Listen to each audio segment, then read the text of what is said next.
Welcome to the Outer Realm with Michelle DeRoche and Amelia Pisano. Airing live on the United Public Radio Network, 105.3 FM in New Orleans.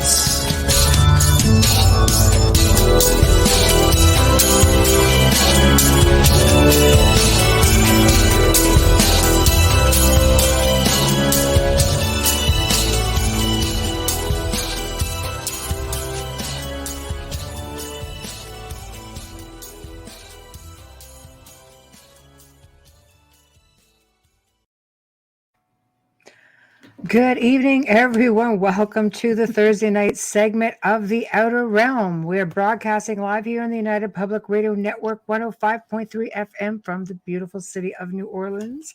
We are fully sponsored by the amazing people over at Folgers Coffee. Just saying, Michelle Millens, I see you in chat. Where's your Folgers? Anyway, also, we are sponsored by Dr. Snick, the Sonic Surgeon, a.k.a. Justin Snicker, award-winning composer of Halloween horror, sci-fi, and dark wave electronic music, which can be found literally anywhere that good music can be found.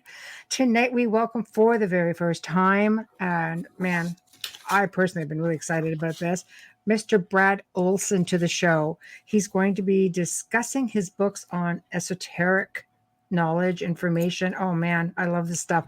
Forbidden knowledge. Yep. Includes a little bit. Maybe if we're lucky, we can get him to talk about some Illuminati or some Cabal. His books cover just about everything. And I think as I started delving through the first one, because we did book him a while back, I was just sort of like picking up my jaw. Or, you know, you think you know stuff and then you really read something for somebody who really knows stuff. And it's just like, wow. So anyway. I'd probably fall over then. Oh yeah. It's going to be mind-blowing for sure. But anyway, to participate in the show, you guys know the drill. Same, different Facebook locations, Outer Realm, Canada's Most Haunted, News on the Flip Side, Joe Montaldo, UFO Undercover, News. I think we got News on the Flip Side. I'm pretty sure that's all we have for the UFO Paranormal, right? And then, of course, don't forget, you can catch us on...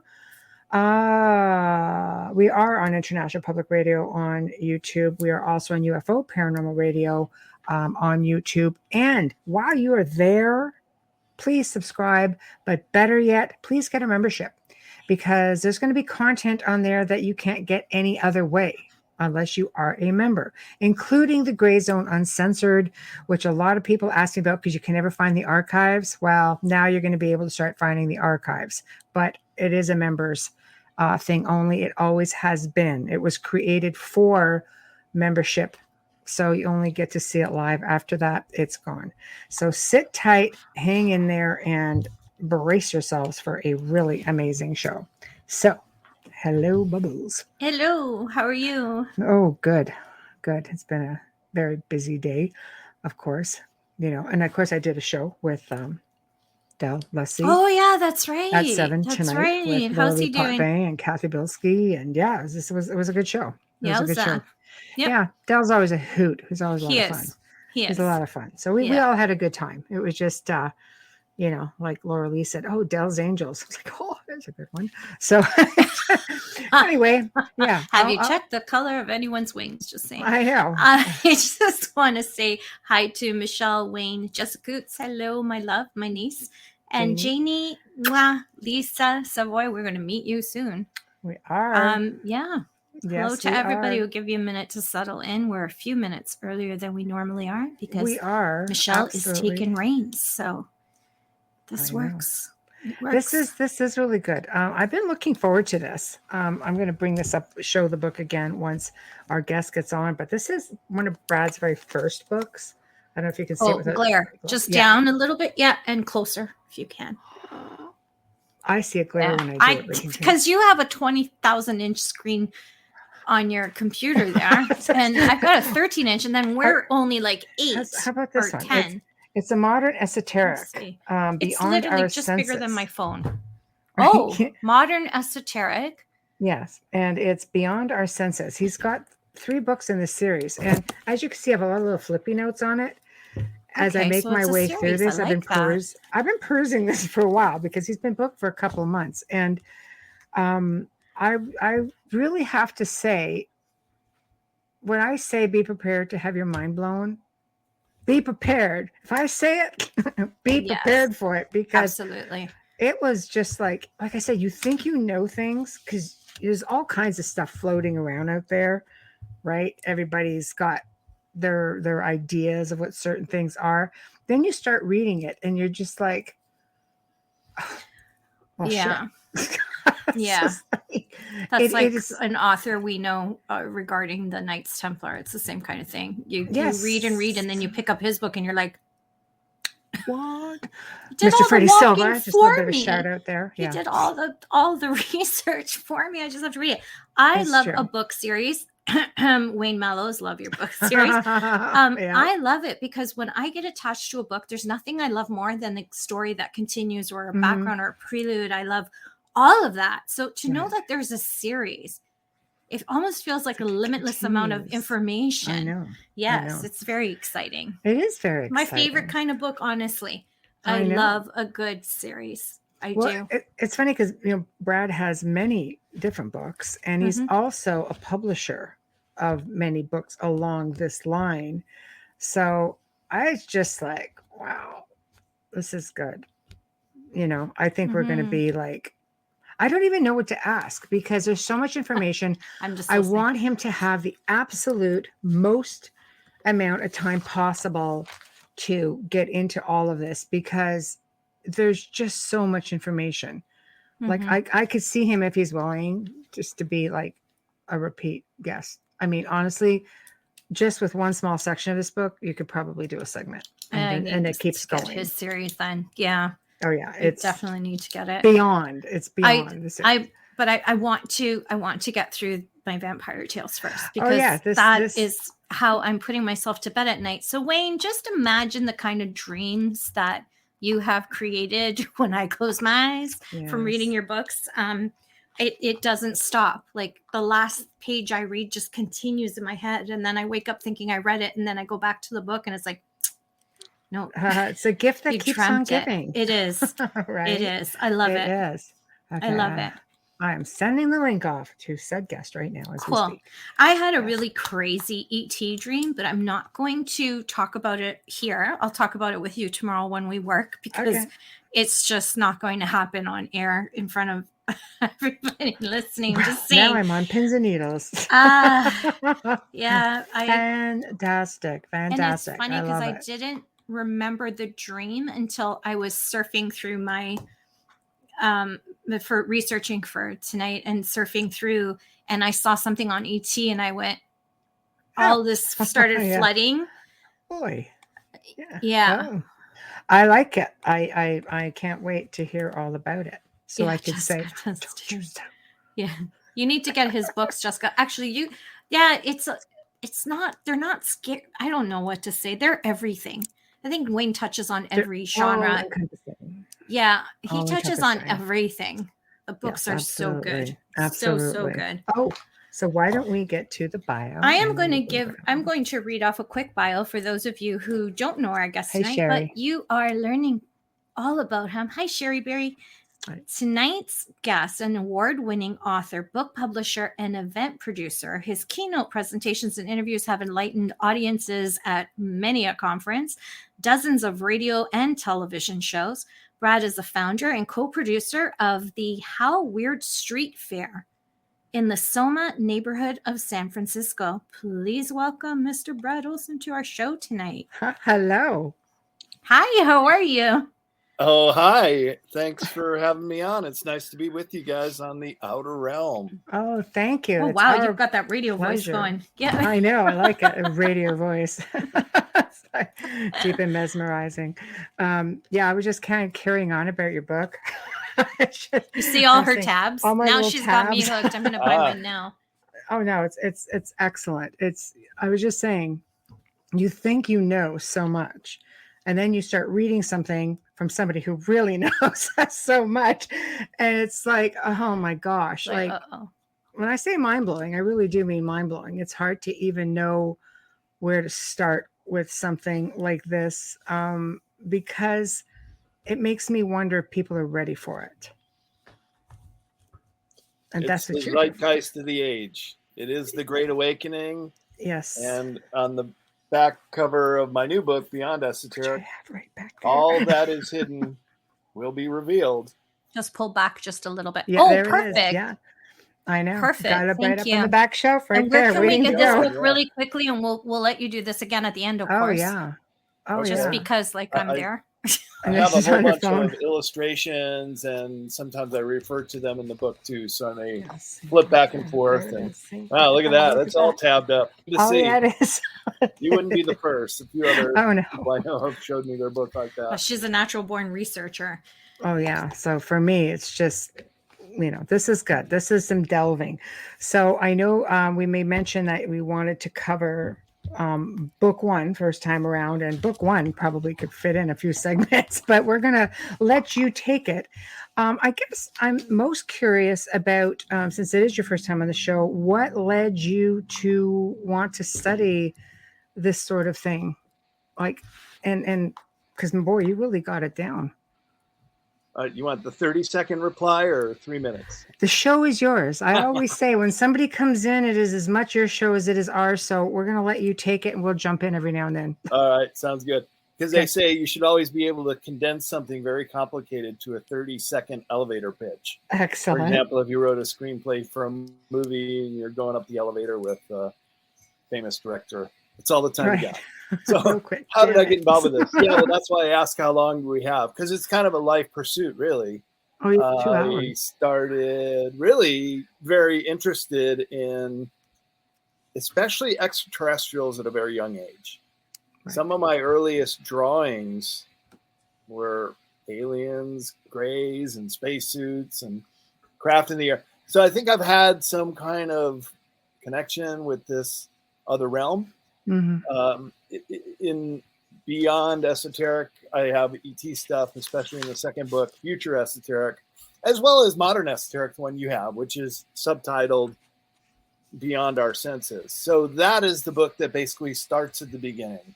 If this were the elevator pitch, it starts with all the antediluvian civilizations, who we are on this planet, how things keep getting dated older and older and older, and you have the megaliths that still defy explanation how they're built. There are ruins under the ocean. And as you can see in Modern Esoteric, I have a lot of images to back this up, as well as links that people can read and follow through on it.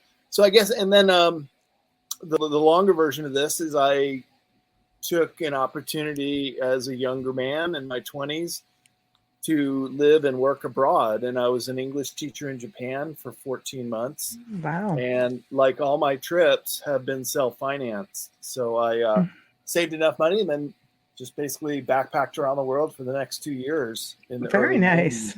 It was just one of the greatest educational experiences I could have ever given myself, as well as going to college for 5 years and getting a double degree in marketing and art.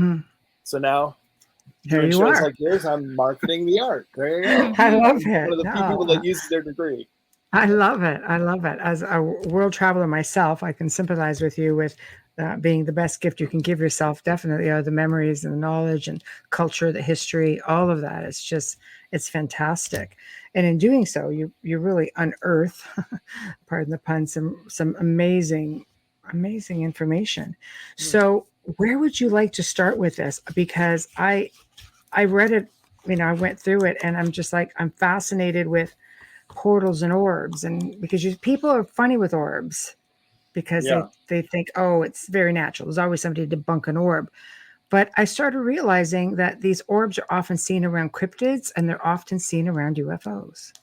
And your theory really, I have never heard it. And it makes so much sense. So why don't we start off with the history of esotericism? See what I mean? We just go all the way through, because honestly, it's phenomenal.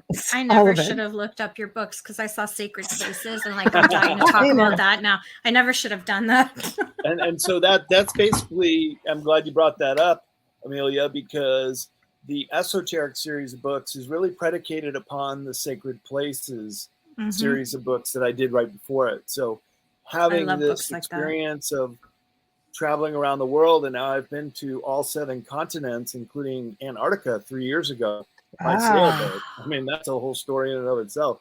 Oh, But I yeah. included all the information, all the esoteric information beyond esoteric, because that book was still under construction. It took me 6 years to put that one out.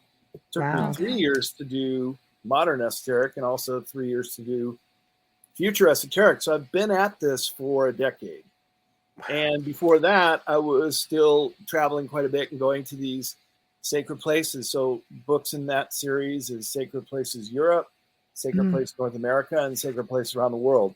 And I even published a 4th book by a female author named Karen Tate called Sacred Places of Goddess.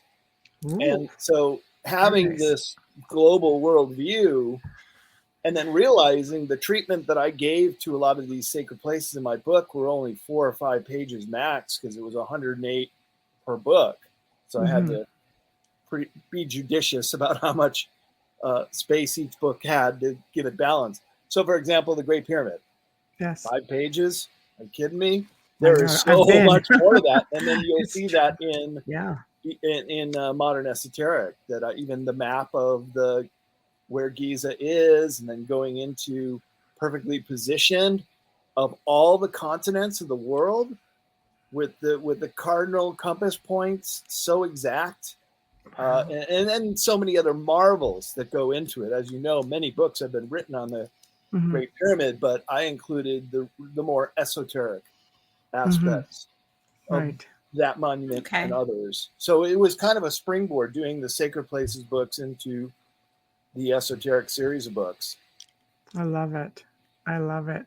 So for those who have no idea what esoteric is, what is the base of it? What is it? Where did it originate? What's the deal with it? And that's really where modern esoteric starts. The first section is called Lifeology. And if we could go all the way back to the dawning of consciousness, back from primitive wisdom, even the shaman of old would have held esoteric knowledge amongst their shaman class, or the Brahmins of India, and any group of people, including the mystery schools of ancient Egypt and ancient Greece. These were secret societies, the early formation of, that were collecting this kind of information and keeping it in a fraternal order of sorts. So the word esoteric literally means that information which is kept and held by a select few. Right. And we've seen this come all the way up through the ages, through history now, into Freemasonry and the secret societies that we hear about today, including the Illuminati and even the deep state and the secret government are in many ways esoteric cultures, because they collect the information and don't give it out to the rest of us. So the nature of the word actually changes when everybody starts to understand what these subjects. The word becomes exoteric. And then pretty much everybody knows it, so the cat's out of the bag. But I find the secrets, as you ladies do, so tantalizing, and that's where the real interest lies. Okay, so where would you like to start? Well, it's always good to start at the beginning, isn't it? I say do it. Let's do it. Okay, well, starting at the beginning on this planet goes a long, long way back. It starts with very high-tech civilizations that once existed on this planet. And keep in mind, there were so fewer humans at that time, maybe only numbering in the few hundreds of thousands at certain times. In fact, when the Toba eruption on the island of Sumatra exploded, the nuclear winter that was created, so this was about 8,000 years ago, maybe even triggering the end of the Ice Age, there were only about 70,000 humans on the whole surface of the planet. Wow. There were as many humans that could fit in some of our largest sports stadiums, interspersed around the whole planet. And so even before that are the civilizations that Madame Blavatsky spoke of, the root races that came from different parts of the planet, and the earliest being the Hyperboreans. And then this then goes back 1 million or more years. And this is why you find, and I showed the graphic of the interconnected gears found in a seam of coal in Siberia, deep underground. And there's so many of these out of place artifacts, or upas, as are commonly known. And I'll be speaking at a conference at the beginning of April up in Mount Shasta with Michael Primo, one of the greatest, one of the masters of all this. So one of the great things about speaking at conferences and going up there and meeting my colleagues is this interaction, this exchange of information. So in many ways, we're kind of dealing amongst ourselves in this esoteric. But I'm totally transparent. I believe everything should be known and no more secrets. And that would be the age of transparency if we can get there. But in the meantime, there is a concerted effort to not allow humans to know their real history. And that's why when you say, where shall we start? Well, we should start at the beginning, because this is the first time that, this really important information is being withheld from us, that there had been high-tech civilizations here. And we've all heard of Atlantis, and we've all heard of Lemuria. And then, as I said, even further back is Hyperboreum. So Madame Blavatsky said that there were 5 high civilizations on this planet leading up to ours. And ours started with the Osirian Empire in Egypt. And that was with the know-how and many of the survivors of Atlantis. Wow. And that's why you have the Great Pyramids are the most perfect and still standing and the oldest, because they are of the Osirian Empire. And I went to Egypt. I think I climbed to the top of the Great Pyramid on a full moon in 1993. Bunch of youthful indiscretions, right? I can't. Of course, that. It was mind-blowing experience. There's another story. It's just the 2 of us. Go right ahead. It's fine. It's okay. And all your friendly listeners. Yeah, no, sure. I'm like I said, I'm transparent. Don't worry about that. Right. But I rode a horse all the way to Saqqara with my girlfriend, and we saw all these other pyramids in the state of ruin. And yet you could see the Great Pyramids for dozens of miles away. They're just so amazing. So you have this kind of high technology in place during the earliest times of human existence. It really begs the question, what did they know? How did they know it? And what did they do with that knowledge? And that is what I think we see with the remains of all the megalithic sites. That really defy explanation. These 30, 50, 100-ton slabs perfectly conjoined together. Well, pyramids are being uncovered pretty much everywhere. I mean, look at the one in Russia, which I figure is like 20,000 years old. I'm just like, that to me was amazing. They're finding them under the water. They're finding them, oh no, that's a mountain range. And then they realize as they start excavating, oh no, wait, it's a pyramid. Why are they hidden though? Well, I think they just get overgrown. But I mean, hidden, how many times has this planet repopulated itself and destroyed itself? I meant the information. Why is it hidden from civilization? Yeah, Why is it hidden from the rest of us? Seriously. Sure. What is so bad? Happy to weigh in on that. Yeah, I'm still waiting for my invitation. In America, and I got into this when I was working on my Sacred Places North America book, and I was driving cross country 4 times and going to all the mound sites and talking to the curators and museum people. A lot of people are in denial, but you look when you go to these sites, they'll just say, "Oh, we don't have any of those relics." But you could even go back to the newspaper articles 50, 80, 100 years ago when some of these digs produced giants. Produce warriors wearing a suit of armor in the case of Spiro mounds, and all kinds of implements, these out of place artifacts, which are just so conveniently swept away.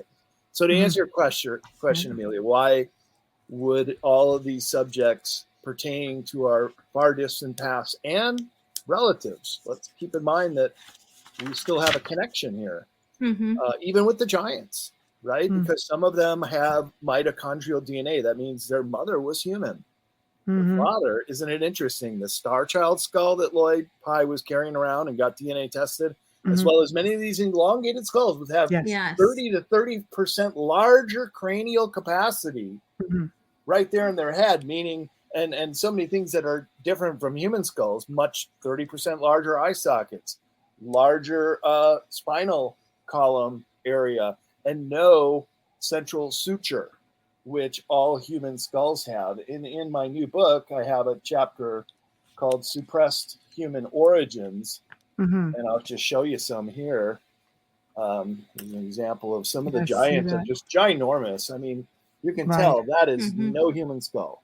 No. And you can do cranial deformation in any number of ways, but you just take what you have and then move it around, right? Mhm. You cannot add 30% more brain mass. No, cranial even capacity. squeezing it, because everybody says, "Oh no, they just did skull binding." It's like, no, I don't think so. I don't think you can elongate it to that No. point. But I believe the ancients emulated their visitors or their gods, right? Well, So, so I'm bringing this up just to try to finish answering the question. I of think course, when a lot of these mounds were uncovered in North America, as well as Europe before that, and they're finding these giants and out of place artifacts. Keep in mind, America and Europe, very Christian countries for many, many centuries, right? It's only until now people are kind of questioning things. But even our grandparents were very religious people. And there was this whole notion called manifest destiny when our settlers were going across the West and basically taking the land, and 40 acres and a mule that was supported by the government. Mhm. Native Americans were considered savages, that their culture was not worth preserving, and they didn't want to recount it as history of this continent. So there was a wanton disposal of so many things historic that just got thrown away. And it was Mhm. mainly, and this is the answer to your question, why was this stuff being covered up? And this also includes ancient civilizations. It didn't really go along with the stories of the Bible that most people believed in, at least the leaders of this country that were the generals and so forth that were actually doing the kind of work that Manifest Destiny provided this country. But it was also very difficult to explain. How were giants living in this continent? And then maybe did they have some kind of claim to this land as well as the Indians did? So they wanted to just try to say, okay, all bets are off. We're here now, and we're going to just take what we want. And if you're in our way, we'll make sure you're Mhm. not anymore. And so genocide happened in North America long Mhm. before the Holocaust and many other genocides Agreed. around the world. I mean, it's just that's part of why we're living on prison planet, is because so much has been kept to us, and because we're just provoked into fighting each other and killing each other all the time. And It's a that good is what distraction. has to change. It's a good distraction from Yeah. actually trying to seek out the truth. So as we go further back, we get into the Anunnaki. Because let's face it, all the ancient Sumerian texts and all of this information has been found. Now you can't really ignore that, as sure some would love to have tried. So, do you think we stem and come from the Anunnaki, as some believe?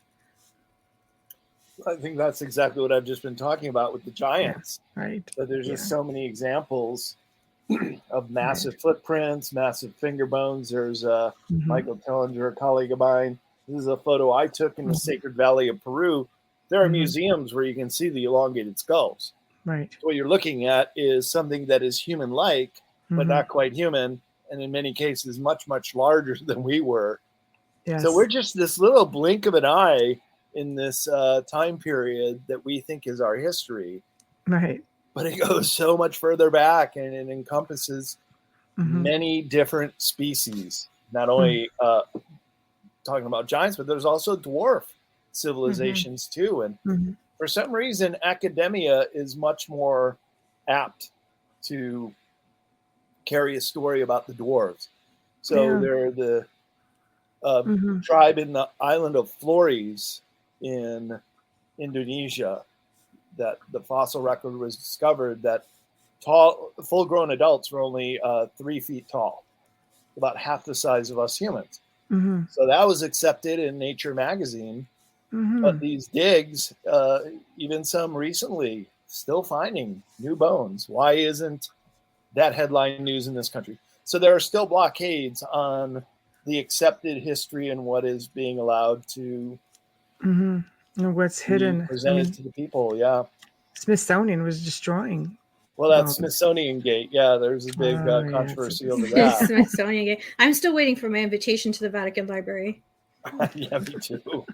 I'll go with Yeah. you. I'm Wow. still waiting on that. Let's do an outer realm field trip. Maybe we'll Oh, right. storm the gates. Yeah, like let's do occupy it. the Vatican. So we Let's get do down it. there. Or you could just remote view it. Yeah, no, I There are want to easier feel and ways. touch it. I want to touch Yeah. all of it. I don't just want to see it. I want to Mhm. touch it. I want to smell it. I want to experience everything. And I want days so I could go through all that stuff I don't know. It does take without interference. That's all I'm saying. I'm not asking for much. I don't see it. what the No, problem not is. much. Not much. You know, I mean, my uncle's a deacon. It still doesn't work. Can't even get in through the back door. So, No. but yeah, it would be an incredible journey, wouldn't it? To spend a few days in the Vatican Library. My God. Wouldn't it though? It'd probably lock you in there though. So Sherry says, Turn off the oxygen, just like Da Vinci Code. Yes. Hi, Sherry. Sherry says control is power. They have to keep the mindset ignorant in order to effectively control what we believe to be truth. Yeah. We read them out. I know you can see them, but there's a lot of people who are just listening around the world who actually aren't physically watching. Or on Yeah. FM radio, which they can't physically watch. So No. no, I believe, like Tamara says, knowledge is power. I could see, they don't want us feeling overly powerful. So let's backtrack again and talk about all these power spots, why they were so important, why everybody built monuments and on power spots, portals, orbs. Let's just maybe jump into that for a bit.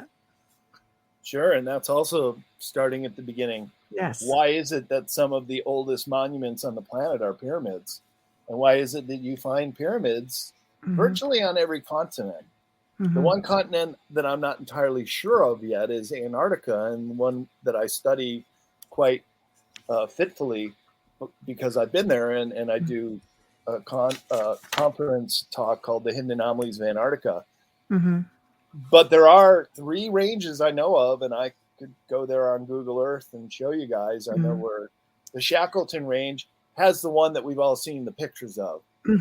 But I was talking to an outfitter that takes trips around Antarctica who assure me that you can go anywhere you want with enough money. But I do know there are definitely no-fly zones in Antarctica as well, so not quite everywhere. But And why is you that? could go to these pyramids, for example, because they say they fly over them all the time. Yes. They leave Punta Arenas, Chile, fly over the Drake Passage and land at a place called Union Glacier. And then they'll wait for the weather to take. Most people want to go hike the tallest mountain in Antarctica. Yes. It's called Vinson Massif. And it's not super tall, only about 14.5. But people who have done Everest and Mount McKinley, for example, and get the big ones out of the way, they're like, let's round out all 7 continents. Yeah. And so they fly take over an this afternoon pyramid in Antarctica all the time. Right. But they call it a nunatak, which is just an attractive mountain poking through the ice. So I asked them, well, haven't you landed there? Haven't you gone and taken a sample or climbed it or anything? No, we just fly over it. So I think the jury's still out on the Antarctica one. But Australia has a step pyramid called Gympie. Asia has pyramids near Cheyenne, China. And China's got over 400 pyramids. Yeah, and many have been ruined and lost. Yes. The most newly discovered may also be the very oldest, and that is the Bosnian pyramid. Yes. Oh, really? How old did they figure that one Sam is? is a colleague of mine. We had tables next to each other selling books at a conference 2 years ago. And wow. Hey, Brad, you be my guest. Anytime you come, I give you the tours of everything. We show you everything. Very nice. Making good Make connections. Bosnia, that would be cool. Yeah, for sure. They're beautiful people. They're beautiful people. In Africa, and you have the earthen mounds in North America. Yes. Including Cahokia in Illinois, where I'm originally from. Right. And has a base larger than the Great Pyramid. But since they didn't have rocks to work on in the Midwest, they built them with earthen material, which are still there. However, many have been ruined. The earthen mounds, which contained these upas and giant bones, were just plowed over. They, again, were a nuisance. Get it out of the way. Any of this Indian prehistory doesn't matter. If you want to sell it on the roadside, good, just get rid of it. That was kind of the mentality back then. And of course, there are pyramids in Central America as well as South America, Lima, Peru, and then Tiwanaku has a step pyramid as well. So pyramids on all continents. And it turns out, as you pointed out, Michelle, they are at energy ley line nodes on this planet. It's like a leaf has veins in it, and where the veins cross over are these potent energy points, yin and yang energy, also in the planet Earth itself. And if you can just imagine what the planetscape would have looked like before any development, perhaps our primitive ancestors would have been able to see a lot more clearly where it is that this pyramid was going to be built. Or another example is, starts out with a grotto, which then becomes a pagan shrine, which then becomes an early chapel, which then becomes a church, which then becomes a massive Gothic cathedral. That's exactly the storyline at Chartres, France. They just stick to and build over these same upon a spots. sacred place. That's right. So what makes these power spots? I mean, you can understand a pyramid. I mean, a lot of people believe they have a lot of power because of the shape alone. And, did they have ET intervention? Because, I mean, back then, let's face it, it's not like you can see from above to line these up with certain, constellations. Do we think that are they built by humans? I guess is what I want to ask, because it's a question. It's a big one. A lot of people are like, oh no, humans could not possibly have built these. And mainstream archaeologists will say, no, of course they did. So let's just go with the Great Pyramid for argument's sake, because it's the one everybody knows. Do you think they had help in building it, or that it was built by civilization way, way back? I mean, let's face it, the Sphinx is way older than they think. Are the pyramids also? Exactly. I saw a very compelling documentary suggesting that the middle pyramid at Giza was the first constructed, even though the Great Pyramid has the internal structure more than the middle pyramid does, and in so much contains more mystery. But the original Valley Temple, starting with the Valley Temple, which would have been right on the banks of the Nile, is built with massive megalithic structures. And that has a causeway up to the middle pyramid. That is also where the Sphinx is.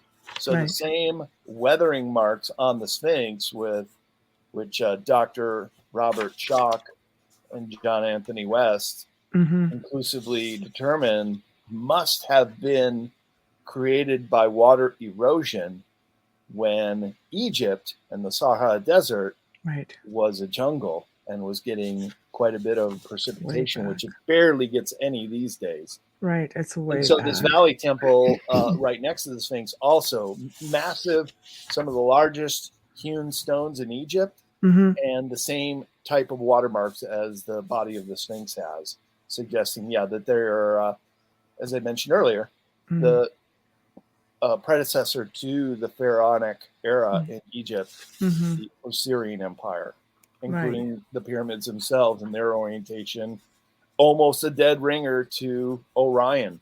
And That's so perhaps the progenitors of the pyramids and that technology worked with humans.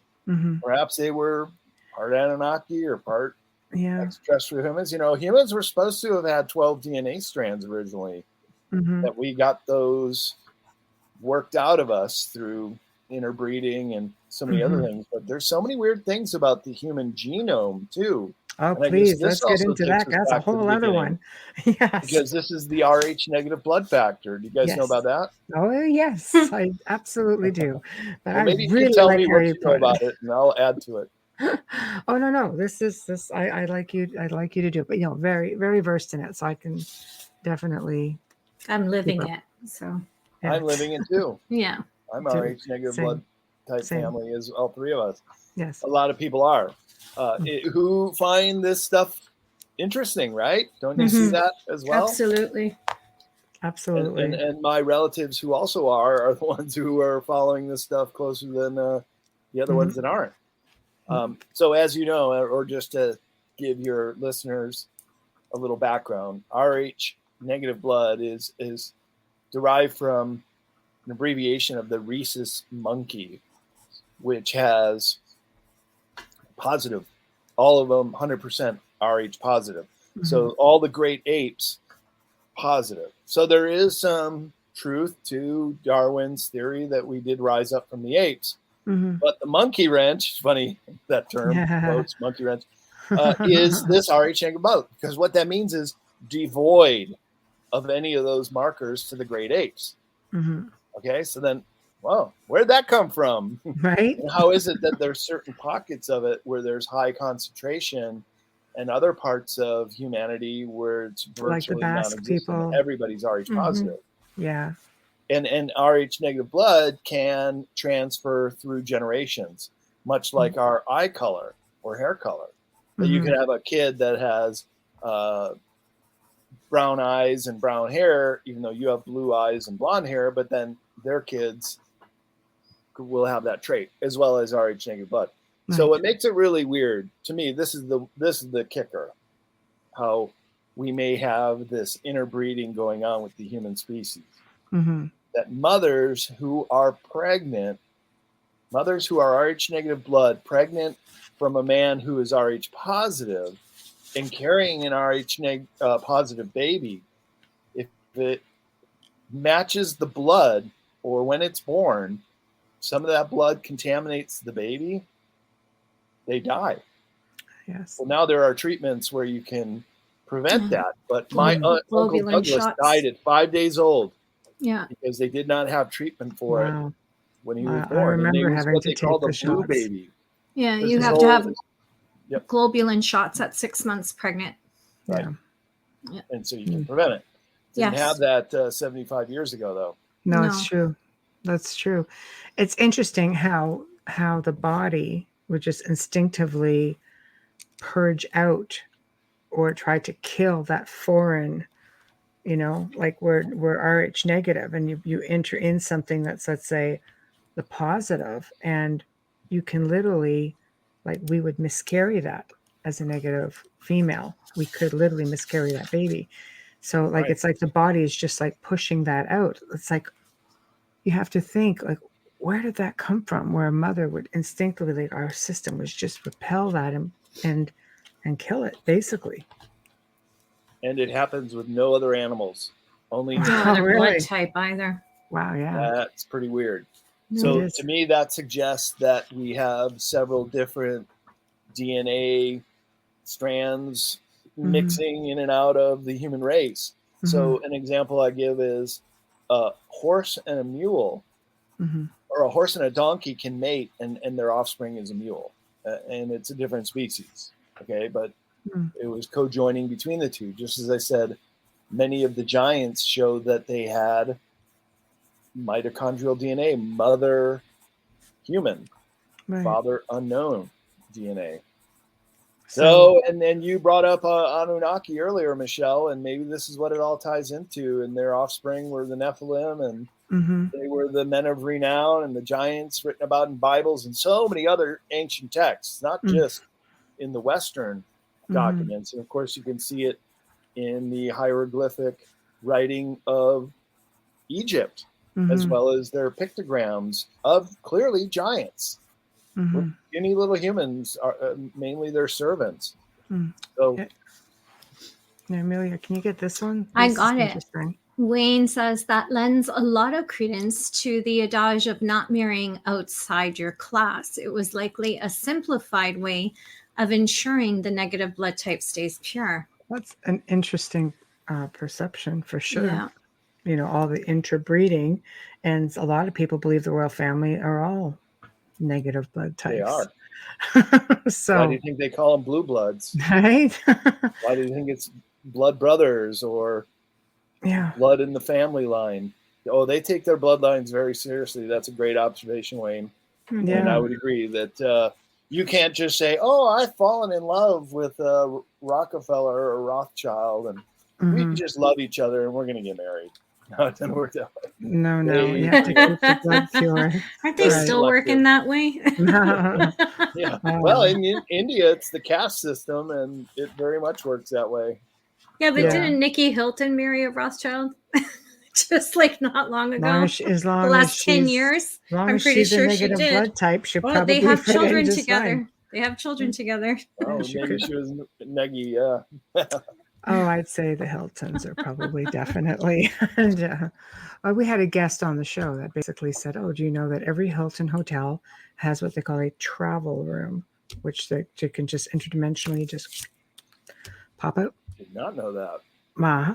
I'd have to Yeah. see it for myself. I'll to hook believe you it, up. though. I'm one of those people. I'm will one of hook those you up people. with I this need to girl. be in that room to believe it. Yeah, Yeah. apparently everyone does. So I thought, but getting to know her a little better after the fact, It's got to be the she higher knows end this. ones because some of their hotels are just average hotels. I'm Mind just you, saying. maybe that's where they are. It's just the average hotels. I don't know. Hidden in plain sight, as they say. Yeah.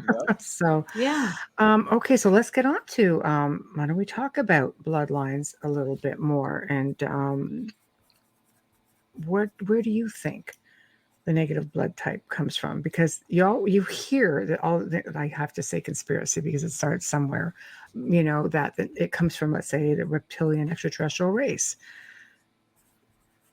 Greys.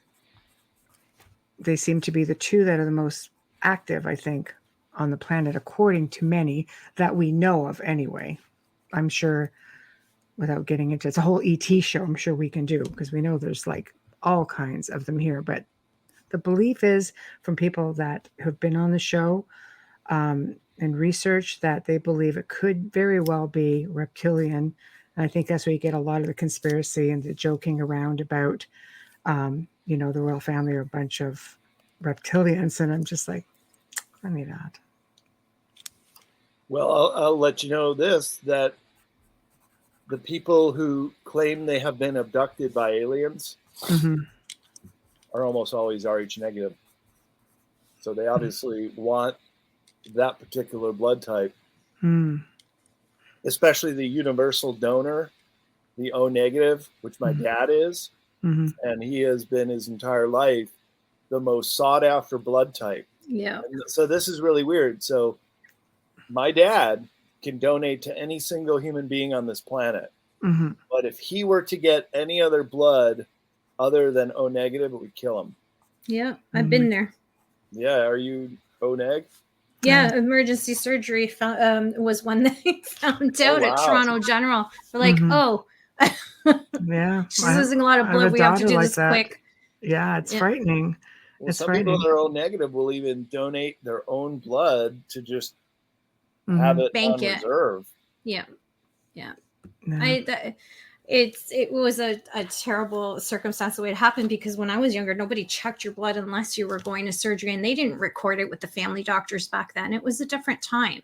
So when I was 18 and I had this ovarian cyst just coming out of nowhere, it was like, she's lost a lot of blood. We have to give her transfusion, which was around the same time of the AIDS thing, which is why I will never forget it, because I had to be tested over and over again because the tainted blood thing happened in Toronto shortly after my surgery. So it was a scary time. And to learn all of that, I was just in shock. They came up to talk to me and they said, you need to know that when you're, older, I was only 18 or 19. When you're older and you want to have a child, you have to get what's called a globulin shot. And that's how I learned about all of that, So now it's a different time, But back then we were clueless with blood types. Well, I don't think people even knew. Like with my parents back when, I'm not going to date myself, but the fact that they were both negative blood types and somehow found each other when there was only 3% of the entire planet. Wow. The doctor was gobsmacked going, how the hell did you two even find each other? And it's true, but now at least we're like, what would you say? 15% population, 20%? Yeah, it's about 15% of the world population are Rh negative. We're getting up there. My dad was really special. Of those come from Northern Europe, the Celtic areas. The Basque region has the highest, and that's the area between France and Spain and the Yes. Pyrenees Mountains, Yeah. and also Yes. down in the Atlas Mountains of Morocco, where they have blonde hair, blue eyes, fair skin. Mhm. They don't look anything like the rest of the African population. Mhm. No. And They say you asked, Scotland too. where did they come from? Well, I told you that they had a propensity to be abducted. Right. In my book, Modern Esoteric, Beyond Our Yes. Senses, there's a chapter called Blood of the Gods, and I get into all the blood type weird anomaly stuff. Well, Mhm. Edgar Casey said he thought that they were the survivors of Atlantis. We're all Rh Interesting. negative. Remember I told you that originally humans had 12 strands of DNA. Mhm. But we would be way too powerful and uncontrollable God forbid. if our pineal glands were uncalcified and we were astral traveling and maybe even doing this interview telepathically. Right. We have these superhuman abilities that have also been suppressed. That's why I Right. include those in esoteric subject matter. Right. But Yes, so you do. Yeah. Great we detail. had to have been messed with. That is, the survivors of Atlantis, they basically took the men out of the picture and allowed some of the proto-humans, such as Neanderthal and Homo erectus, to also intermingle into the bloodline. That's where Mhm. we get the Rh negative or positive from, because Mhm. every person who's Rh positive marker has a direct descendant down this evolutionary tree to the primates, to the great apes. Mhm. And so they watered down our DNA primarily that way, by taking the males out of the equation, allowing the females to mate with other species, and then subsequently every generation following was 2 strands. Well, now something amazing is happening, and I described this in Modern Esoteric. The very first 3-strand DNA humans are now being born and can be studied. And they Oh. too are Rh negative, and they have these How'd that incredible happen? abilities. Yeah, right. How did that happen? And so get this, not only that, but all the 2 strands, like us, are showing little knobs, little nobules, getting ready to What? Wow. do that Wow. big Wait, what? joining into 3-strand DNA humans.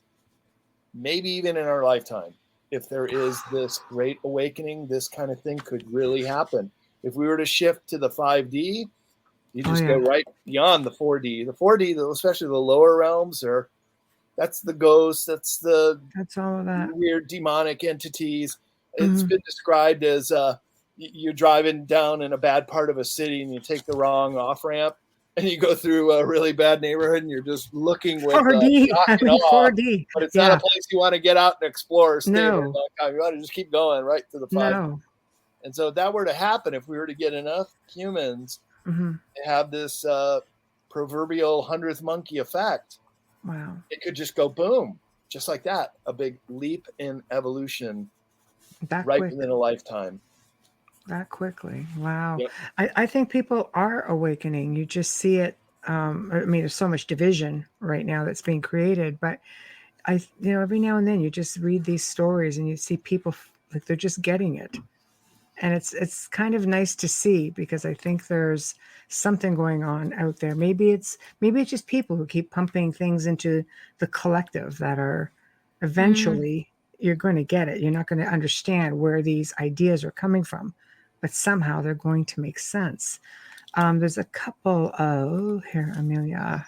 Ooh, Hi, Trish. Trish. Trish Hello. has her own show called The Missing Piece on our network. It's does. brand new, so don't forget to check it out. What night does it air? Is it Monday or Tuesday? It's on Mondays. Monday nights on Yes, 9 UPRN p.m. radio right here. Yes. You can find her. And if you're interested and you want to catch up on the last 2, just check out YouTube and find her there. Trishmo asks, do you think the marriage license requirements for blood tests back in the 70s that was stated for disease in quotation marks, unquote, were actually testing for RH factor? It was happening in the 90s too, I can assure you. That I do know. Yeah. That would yeah, make the sense. government's overreaching and trying to get as much information about all of us as they can. Yeah, especially Rh negative blood types. Oh, I think there's a vested interest of someone wanting to know that.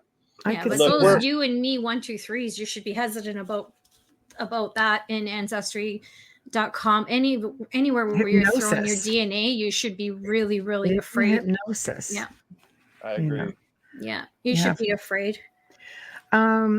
Okay, so let's kind of think outside of the box a little bit since we're on to this whole esoteric thing. And from the book again, I can't show it enough because I really think you guys should get it. When I say mind blowing, I mean mind blowing. It's a wake up call, is what it is. It really is a wake up call. I've always known about archons since just researching the Gnostics, the texts and such, and I don't think people have any real inkling as to when you hear archonic states.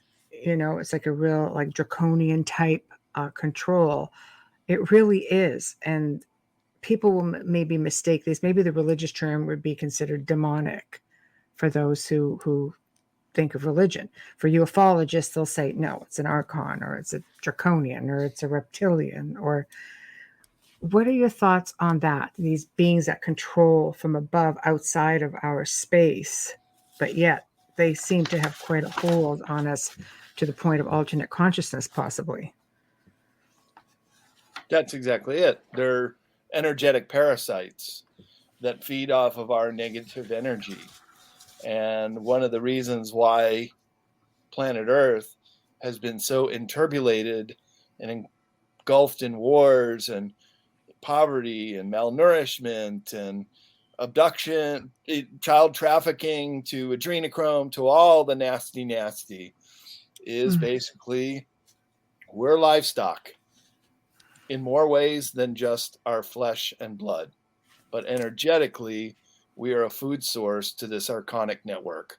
Right. And if there was one thing that I could impart to people that take away from this interview, is you have to understand that they're out there and they will feed off of your negative emotions. They love that. Why do you think we're always in a state of war? Why do you think happy people aren't really affected by them? Because you have to basically step away from them in so much that you don't feed them.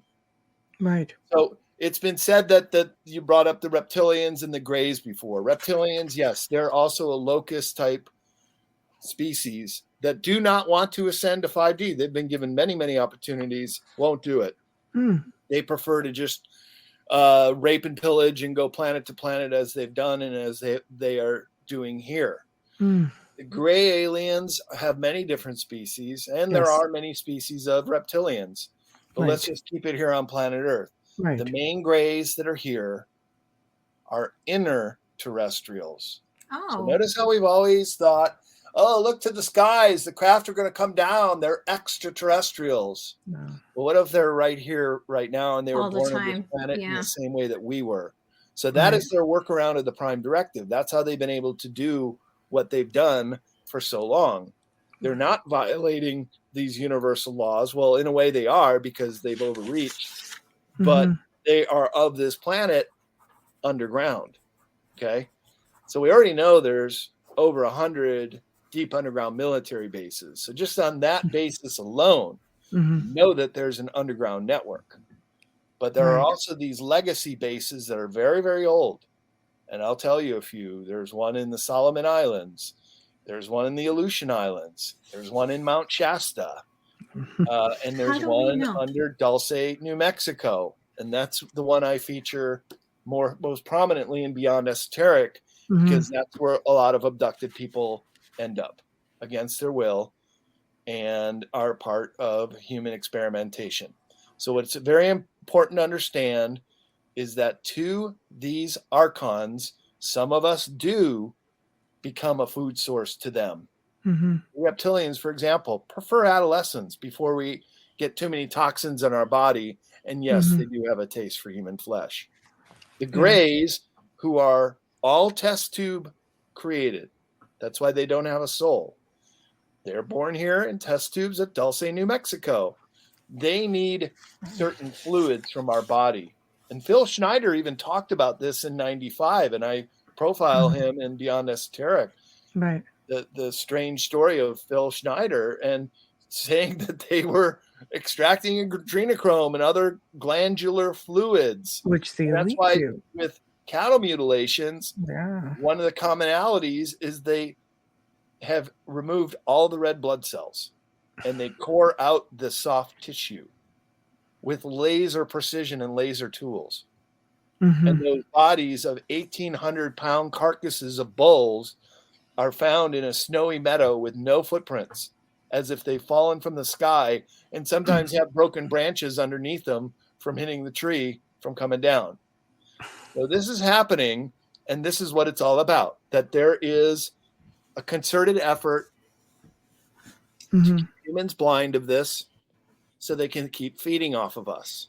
Mm-hmm. As soon as we wake up and understand that we're not going to take this anymore, it's game over for them, including the archons. And that's why with the Great Awakening, it's also a changing of the human mind to the point where we can eliminate depression, despondency, anger, hatred. I do hope and believe that this is possible in our time. Yeah, we'll put it under quotes. But if this great shift is possible into the 5D, if we're going to just skip right over the archonic realm and the 4D and just we're getting out of here, bowl them over. It's over. And that is the human ascension. And that is that point where we may start adding strands of DNA as well. But I do believe it's a group effort here, that we're all in this together. We're all the human race, right? Exactly. Keep this. Here's something that you guys will find a little perspective interesting, and this goes along the lines of lifeology and modern esoteric. Mm-hmm. Consider humans right now, at this day and age in history. We have people living off planet. We have humans that are on bases and in space stations that are humans. They're still humans, but they're out in space, right? And even new children being born off planet. Wow. At the same time, right here on Earth, we also have Stone Age people living in the deepest depths of the Amazon or in some of the highland valleys of Papua New Guinea. So we have Stone Age humans living concurrently with a breakaway civilization. And then all of us humans somewhere in between. I mean, that is perspective about the incredible age that we find ourselves in. And if we were to do this great leap forward, this great shift, does that mean all the Stone Age tribes would all of a sudden just be activated and have an awareness that there's some humans like us off planet? Wow, I mean, that's a whole other show. That literally is a whole other. Well, I mean, if you think about it, we should have been able to evolve. You know, if you look at like Gene Roddenberry's, you know, because they believe he met with the Council of Nine, right, et cetera, and that Star Trek was a way to bring us in to the mindset that this is a possibility. This can happen. You know, when you think about that, we have been suppressed to the point of we should be at least a little bit closer to that. I mean, everybody should be, not just certain people. And we're not. We're just kept in this, like you say, the prison planet, under the thumb of certain people. So that will take us a little bit onto another level. I'm trying to cover as many parts of this book as possible because it's really fabulous. I really enjoyed this book. It's so full of information. So let's jump away, you know, from the archons, and let's hit the powers that be, the ones that are working with these beings, getting into, I mean, they hold all the ancient secrets of magic, of the occult. And I'm going to say it. The church, a specific church, are okay. Dang it! I'm a recovering Catholic. I'm just going to throw it right out there. No, I completely believe that they are the guardians, self-proclaimed guardians, because they've held this information from everyone, and I truly believe that they're all in on this and keeping us literally suppressed. We are beings of light, having a human experience that we're not getting the full potential of a human experience. We're slaves. Yes. And the second section in modern esoteric is called control. And Yes. that's what gets into the secret societies, the shadow governments, the mystery schools of old, where Yes. this esoteric wisdom was kept and revered and hidden from the masses. Yeah, they don't want us all to know. Right. Look, it's still an old boys network, and it's a club, like George Carlin said, and you're Yeah. not in it. Neither am No. I. No. I miss But him. we can look with amazement from outside and Right. try to make sense of what they knew and how they knew it, how they used it. But it has been to really lock down the consciousness of the human race Mm-hmm. for as long as possible. And this also has to do with who we are as spiritual Mm-hmm. beings inhabiting these human bodies time and time again. Mm-hmm. I was very, very fortunate to have spent several years living in Asia and learning about Buddhism, Hinduism, reincarnation, looking at all the great philosophers and markers along the way that we can get a worldview, and finding that the Eastern philosophies really had it going on. They were much more advanced, but we have masters who have come through the West as well, like Jesus Christ. He had some amazing things to say. In fact, one of my favorite books is called The Parallel Teachings Between Buddha and Jesus. Yes. And when somebody speaks the truth, no matter what language, what time, what century they said it, the truth always resonates. So an example I give is consider the truth kind of like a pole, right? It's a constant. It's always going to be there. The laws of gravity are always there. They're always immutable on this planet. It is the way it is. Now, you can wrap it up a whole different ways. In fact, you can even distort gravity with UFOs. That is one of the ways they're able to manipulate gravity and fly. But just as a UFO will be gone in a moment, the pillar of truth stays there. And so this is what we see they have done with controlling the human race, is to wrap it up in so many different ways, lipstick on a pig. All that stuff just falls away eventually, and you just have the pillar of truth. That's why those parallel teachings between Jesus and Buddha are so potent, because they're true no matter when you say it or who said it. So in the same way, you have these mystery schools of old, the ISIS cults out of Egypt, and then they were just given different names when the Greeks and then the Romans adapted them. So keep this in mind. And this is how old this control structure is. Back in the time of the pharaohs in Egypt, thousands of years ago, the pharaoh was considered a living god. He was a man. He was alive like you and me. Even women could have been pharaohs, Hatshepsut, Cleopatra, and others. You would have been revered as a living god. Okay. And this went on for thousands of years. So then Europe took over, and the Roman Empire conquered the entire Mediterranean basin, all the countries around it and beyond.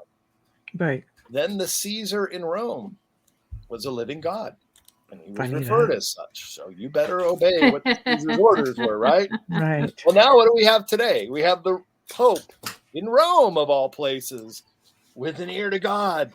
Yes. He's got it going on because he's the one who talks to God regularly, and he's the one that dispenses to us. So you can see how religion has been part of this control structure. I always thought the Pope was just there to make sure St. Peter doesn't come back.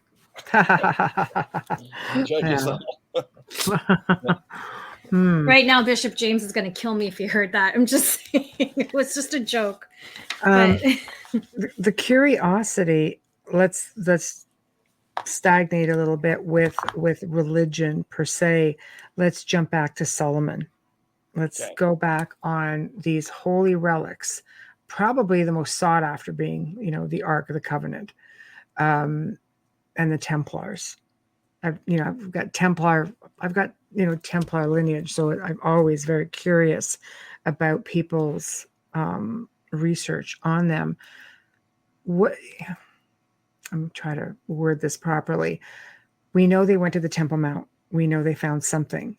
I've always personally believed that rich men don't give up their wealth to go treasure hunting. I believe if they're going to give up their wealth, they're going to do it for something much more significant.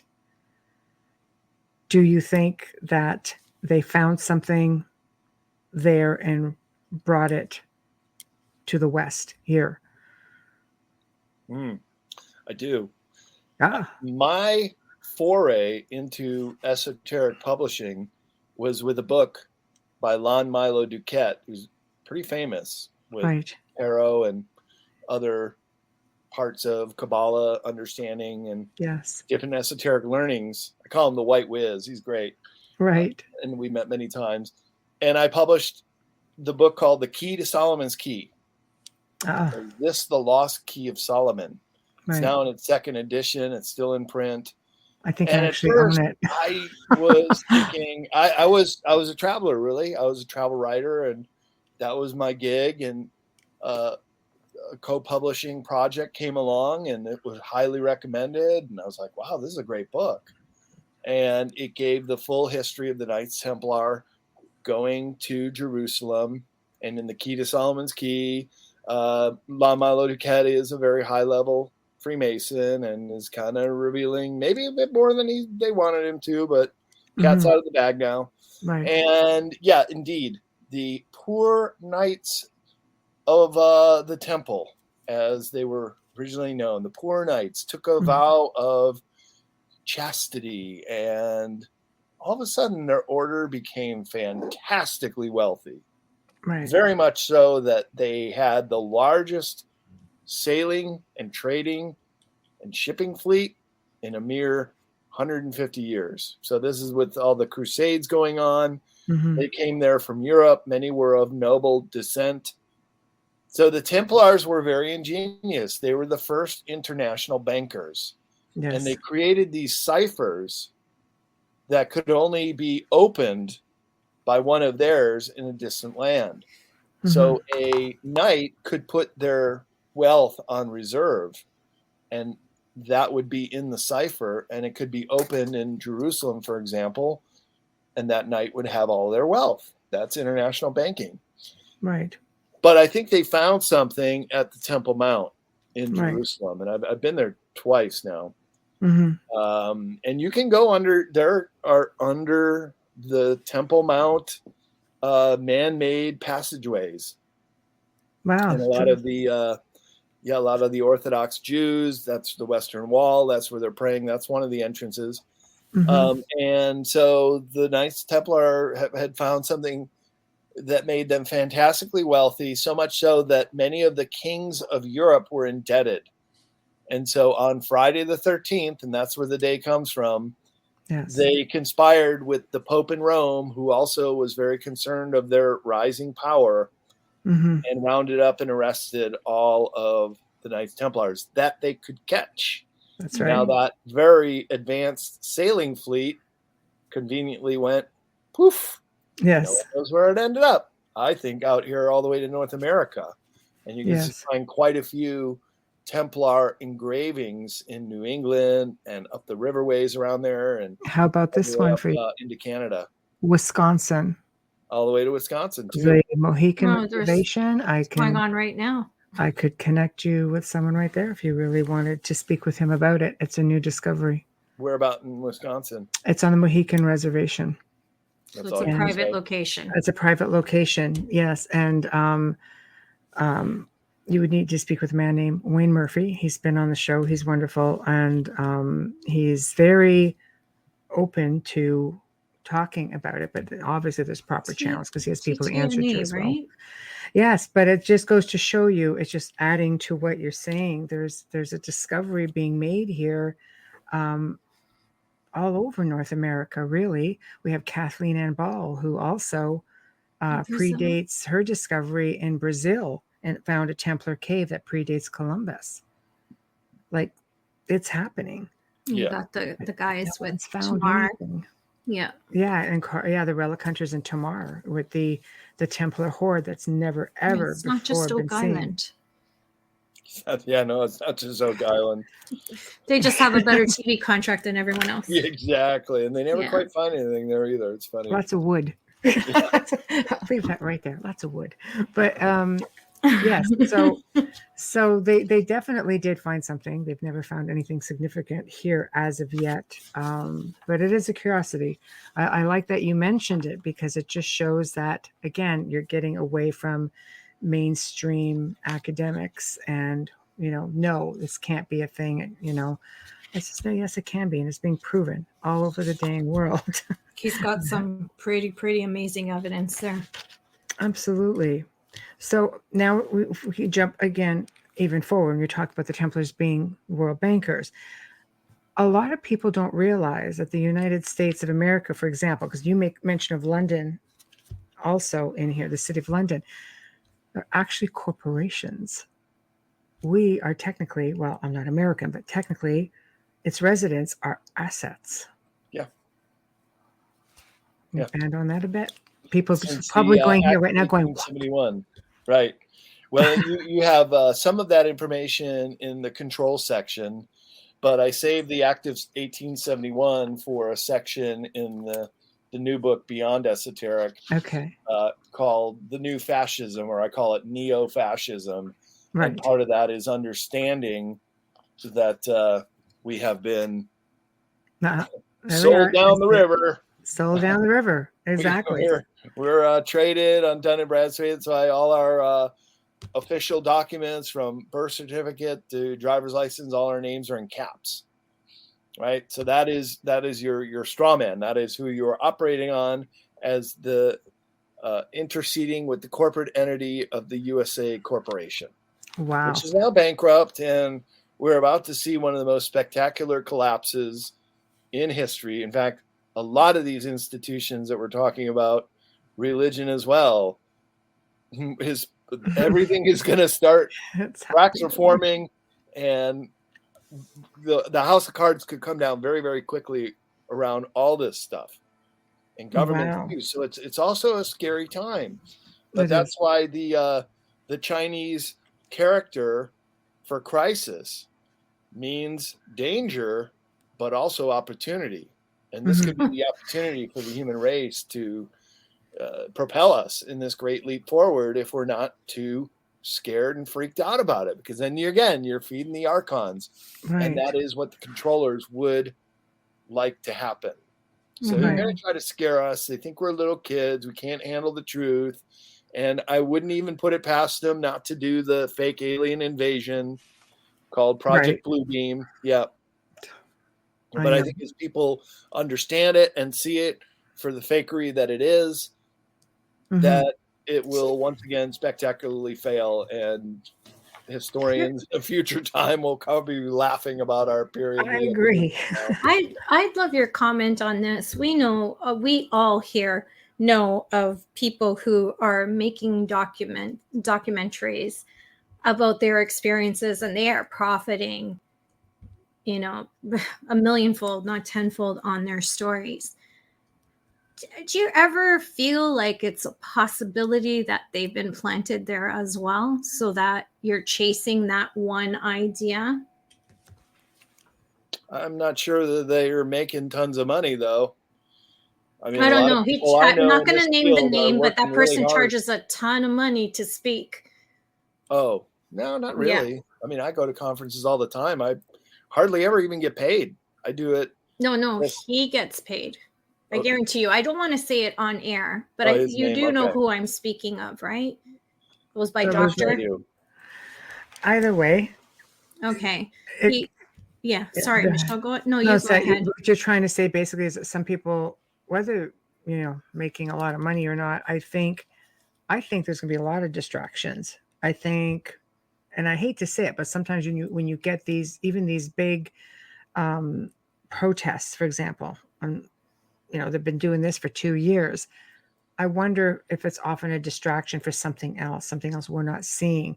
And I think what you're trying to say is that we're being, people are pulling us into different directions, maybe for the wrong reasons. Mm-hmm. Is that what you're? Yeah, that's what I'm inferring. Like, is he really speaking about his experience, or is this not just him? There's a few of them like him that are running on Netflix, and people really are taken in by them. And I wonder if this is a great distraction because we're getting too close to the real story. Yes. Okay. Well, didn't the Bible say, beware of false prophets? There It's would be true. people that Yeah. are going to say they know what to know. I always say, look, if I am wrong, I'll admit it and apologize and Right. try to always just be on the up and up and positive. But as far as false flags, I mean, they just don't work anymore No, there because we we're go. awakened to them. And we've been tricked so many times. Yep. And there's still no justice for 9/11, and many of the mass shootings were fake. And you can always see the agenda behind it, what's driving it, and what they're trying to get out of it. And it was BLM and Antifa a couple years ago, and now you get a bunch of Canadian truckers, and they're worse. They're the terrorists now. I mean, I heard America starting on the 23rd. Just saying. But Yeah. It's going to be an interesting next couple weeks and months. I'll tell you But that. if anything, it's We're been still some clearing sort them of an inspiration for unity, though. I guess, whether you support it or not, it's kind of refreshing to see people being unified. in the beginning. Yeah. It is. But is it, but I always say when I see something this of this magnitude, what is it we're not seeing? Like, what are we being distracted from while we're all focusing on this? Is there something going on in the background? Because Always. right? Exactly. When isn't there, I'd say. Exactly. And I also don't think people realize that there is a shadow government, that we, I hear people say, about politicians, you work for me, I voted you in. And then I sit there in the background, I'm going, no, they work for somebody else entirely. And what about all the honeypots, all the people that got trapped and bribed and blackmailed? That's all going to start coming out. I've heard it's up to 90% of our members of Congress. You can thank the Kennedys for starting that. That are compromised in one way or another. Yeah, there's a lot of blame to go around. But the Kennedys really did start that. It came out, like you saw it. It was in everybody's faces because of who they linked themselves with. And then they went after them. That is very common of politicians nowadays, without getting into politics. Good Lord. But my point with the documentarian is that, sometimes I wonder, because the first documentary is so sincere and you're grabbed, it pulls you in and you're like, oh my gosh, she's so right.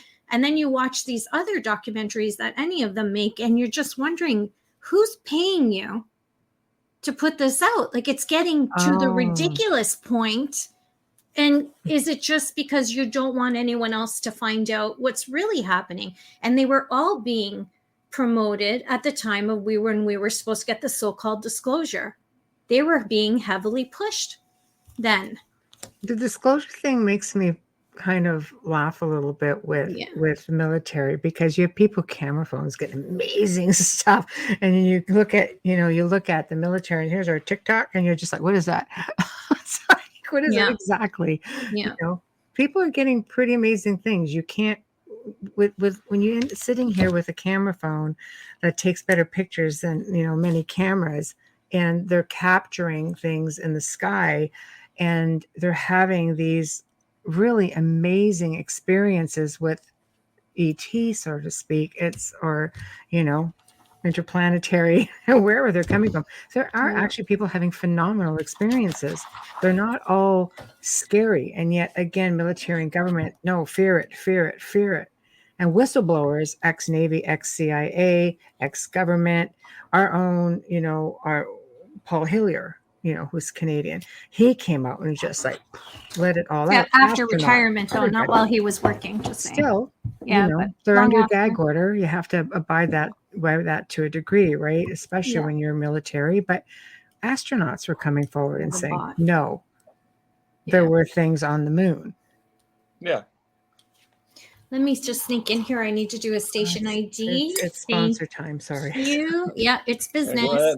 We are live on 105.3 FM radio in the gorgeous city of New Orleans. And you are listening to The Outer Realm with Michelle DeRoche, myself, and our amazing guest, Brad Olsen.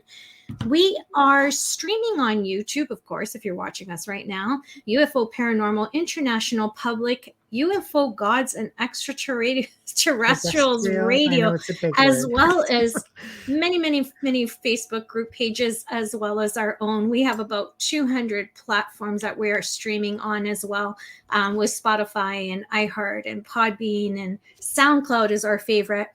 A huge thank you to award-winning composer Dr. Snick the Sonic Surgeon, aka Justin Snicker, for our fabulous intro and outro. You can find his music and purchase his music on Amazon and Bandcamp, and you can also find him on social media on Facebook and Instagram. A massive thank you to the ones who have been with us from the beginning and believed in us forever.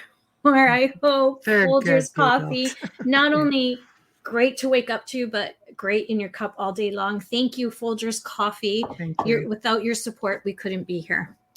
So yeah, we're just sitting here having our minds blown. So Yeah, business part is Have over. a sit down. Yeah, that's right. Okay, so where do you want to go from here? Because honestly, it just you get into so many interesting things. Just for people who may be thinking about getting the book, this is where you start. Yes. Book one. Book one. I mean, they talk about sacred geometry, the secret families. I find extremely interesting. Bohemian Grove, I find extremely interesting, which is all part of all of the control. And then you're getting the control part. To me is really unbelievable, because you get into symbols here, things that people just see every day, and you have no idea. There's a whole hidden world that we don't know about. Secret families. Do you give off surnames? Yeah. Do you give that information out? Oh yeah. I list really do 13 need this. bloodline families. Right. Mostly European. Mostly European Italian. Yeah, I know. Almost all them originate from. My family built Pisa. My dad's Wow. family. Yeah. There you go. So that's why I'm so curious about that. Because You're my a Pisano. great, I'm a real Pisano. My dad's great grandfather was buried at the foot of the bell tower. He also had started the construction of it, which was continued 100 years later. But through research, I found that there were 7 shiploads of sand from the holy city in Jerusalem shipped over there, and part of it was used to bury him. And I need to know why. So, yeah, Brad, what do you know? I need to know family, why. Why not? Well, so keep this in mind. When the Templars were taken down and we're still in the control section of modern esoteric about halfway through, that not only was Switzerland never a country, it was only founded shortly after the Templars got taken down. Why? Because they could find safe refuge, and they knew all the routes over the Alps mountains. So they were already settling in the valleys and had safe houses along the way, kind of like the Pony Express had little refreshment stations every 50 miles or so. Right. Same thing with the Templars. So when they got taken down by the King of France, who is greatly indebted, and the Pope Pius, who was it, 6 maybe? He was also extremely corrupt. Mm-hmm. Jacques Molay, their headmaster, being burned at the stake, said, cursed both the Pope and the French king that you would be dead within a year. Sure enough, both were. Yeah, the curses came through. So the Templars had to go underground, and there's a great book, if you can still get it, called what is it? The Blood of Freemasonry, maybe something like that. Mm-hmm. It describes in no uncertain terms that the Templars, after going underground, became Freemasonry. Born in blood, it's called. And Freemasonry is born in blood, born in the blood of the Templars. So they went underground for a couple centuries. Switzerland, famously neutral, famously the banker country, famously out of every war, never destroyed. Yes. Has been the seat of power of the Western world. That, along with the Empire of 3 Cities. So I really call it Switzerland because it is the Banks of International Settlements is there. That's the central bank. To this day. They also control the security of the Vatican. That's right. I mean, Vatican Sorry. City does have their own security. They're dressed what I call like Harlequins, but they do have their own security. But I mean, From Switzerland. they are underground where the library is. I mean, Dan Brown showed it, but you can look it up and you can Google it. It doesn't all have to come from the Da Vinci Code. But yeah, and they're the only ones who have arms, who are allowed to be armed in the Vatican as well. Or the Swiss. And so isn't it interesting? And there are supposed to be underground tunnels connecting the two that have just been being taken out recently and are known about, as well as extending the Vatican to Jerusalem, which is lined with gold that I think the ones I think the ones they're using right now and they have been using will never be exposed, not for a long time. They weren't always blocked. There's no way. There's way too many secrets there. Well, just consider the Vatican is one of the three empires of three cities. All three have an occult obelisk in the middle. St. Peter's Square has one they got out of Egypt. Along the River Thames at the 1 mile city of London, within London City, is Cleopatra's Needle, another Egyptian obelisk. And then the third city is Washington, D.C., which is a city-state within the U.S., and that's the military arm, and the obelisk is, of course, the Washington Monument. So there's hidden in plain sight occult symbolism all over the place with these locations. And the fact that Switzerland is not only the banking hub as well, like the City of London, but also tied to the Vatican with Swiss Guard and so much more. And, and the protection. They need a standing army. They need protection. Yeah, they need a police force. They need the U.S. to have 156 bases in foreign countries around the world. Yeah, Roman officers are not allowed in Vatican City as in uniform. They're allowed as parishioners, but they're not allowed to be on the premises. Their law doesn't stand in the Vatican. They have to stand back, tell the Vatican police, and they take care of it from there. And then the Swiss come in like RCSIS or CIA kind of thing. But yeah, there's a lot to it. But my great-great-grandfather was buried long before the Templars were even out there. It was the 1100s when he first started. In Pisa? Yeah. He was Gerardo. He was the initial guy. It's just crazy how it goes. And then my mom's side, my grandmother, where I get all my gifts from, her maiden name is Barone, which is Baron, and you can trace their family lineage back to Borgia. I'm just like, I really need a year with a few historians to figure out, because it makes a lot of sense on why I am crazy like I am, but I need to understand more, because I used to think that it was all one-sided till you start doing that research. And having an uncle who works in the government does help, but you're limited as well. Pisa's easy because I just spoke to them in the museum. It's very easy. They'll give you anything. But my mom's is a whole other secret. Coming back from the Basque and from Spain. My daughter's name is Italian for Xavier. Her name is Saverina. I named her after my mom. It's the Italian form of Xavier, feminine form. And I'm like, where the hell did this come from? Basque. Of course, you have the Medici banking families that trace their lineage all the way back to the Middle Ages. Yeah. And so that wealth has been retained within those family bloodlines for hundreds of years. Well, they still have their castles. They still have them. They're still living in them. Yeah. Why wouldn't they? Well, you can really get into some amazing conspiracy stuff, right down to when Notre Dame burned down. All this money surfaced. If I could only have been a fly on the wall, then I want to watch everything going out of there. You mean a couple of years ago? Yeah, when they were taking all that stuff out. The reflection of Notre Dame burning in Michael's glasses. Who was there right there on the Seine River. Man. Oh, Hamilton. Hello. What are you doing up so late, my friend?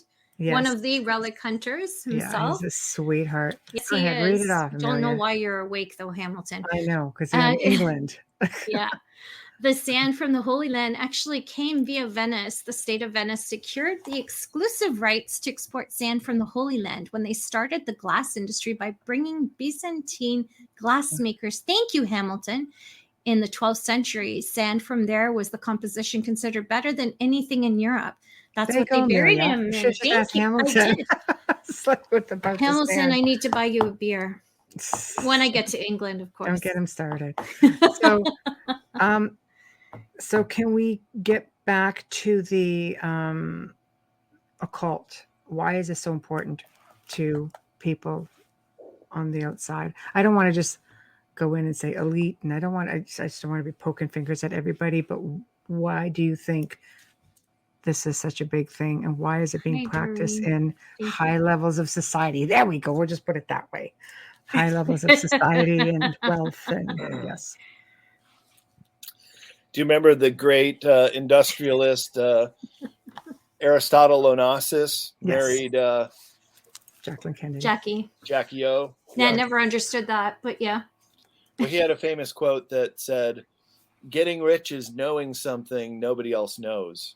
So if you have a way to corner the market, and in his case, he was a shipping magnate, he was able to finance ships at the right time, work with different shipping lines and oil at the right time, and got in there. He knew something somebody else didn't know, and he became fabulously wealthy.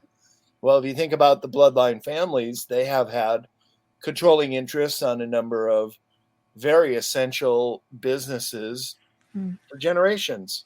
Look at banking, how that's been in certain families, how the ownership of our own Federal Reserve in this country is owned by these bloodline families in Europe that we don't even know all their names. Think we know who they are, but for the most part, our financial system got hijacked. And was it Nathan Rothschild? One of them said several hundred years ago, "I care not who makes the laws, just give me control of the money supply and I'll control that country." And oh boy, did they ever do that just exactly as foretold. So we have this this parasite, and they are the elite, and they wish to retain their control. They don't want to give away their secrets. They don't like competitors. And in some ways, they're burdened by the rest of us, especially when we start waking up and calling a spade, right? And calling them out on, and many times they're crimes. Yeah, they have acted criminally in this conglomeration of wealth, power, and control. And it's holding the human race back. We have to shake this parasitic entity. It is very similar to the archonic network of these energy vampires. It is a form of vampirism. And isn't it interesting that a lot of the elite are known to do these occultish rituals?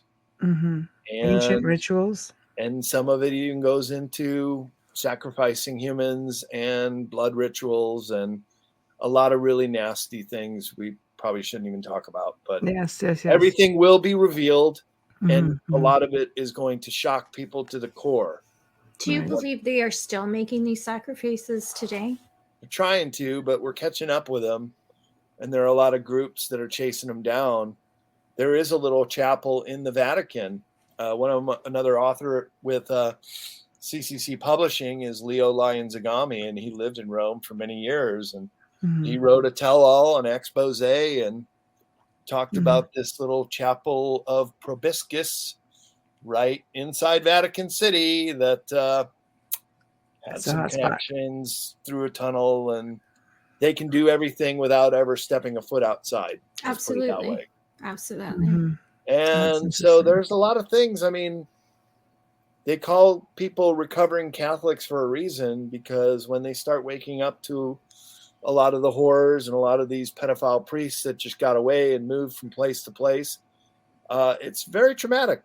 And my own mother and half of my family came out of that. And good thing they didn't force any of that on me or my brother or sister. They just kind of said, all right, here's a clean slate. You guys figure it out. And I think that was the best way to raise kids. Just Let No them find their dogma, way. no Sunday school, no nothing. Just you figure it out. And so Right. what did I do? I got a backpack and I traveled around the world and studied all the religions and cultures Hmm. wherever I could. And that has given me my worldview. And I do believe that spirituality is as unique as our own fingerprint. I agree. You want to see God, look in the mirror. You're looking at him. Oh, believe you and me, I'm grateful to drop those 10 commandments. Just saying. It's funny because when in the Everybody at their own paranormal pace. I've broken a few.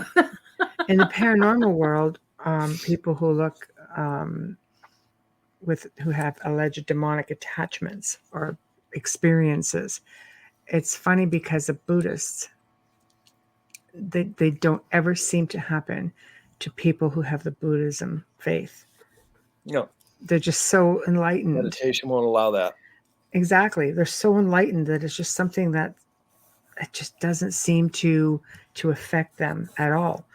The ones that are affected the most are the Catholics. Yeah. I can say that because I Because they spent have 20 years in the field.